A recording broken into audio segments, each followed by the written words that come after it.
కోత దశలో ఉన్న అరటి పంట అగ్నికి ఆహుతి కావడంతో అన్నదాత తీవ్ర ఆవేదనకు గురయ్యాడు.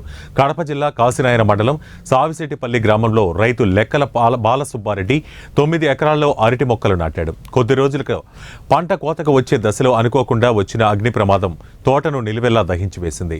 అరటి ధరలు ఆశాజనకంగా ఉన్న తరుణంలో పంట కాలి బూడిద కావడంతో 30 లక్షలు నష్టపోయినట్లు రైతు వాపోయాడు.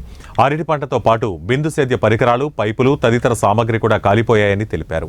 అగ్నిమాపక దళం, రైతులు మంటలను ఆపడానికి ప్రయత్నించినా ఫలితం లేకపోయింది.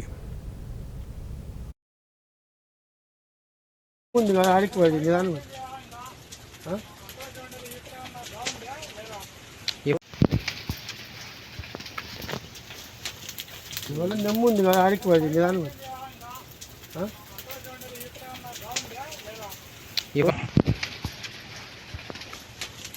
ఇవాళ నెమ్ముంది కదా ఆడిపోయింది నిదానం.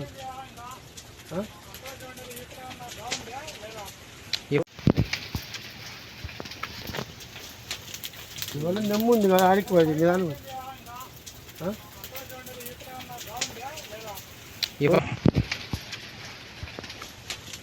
ఇవాళ నెమ్ముంది కదా ఆడిపోయింది నిదానం.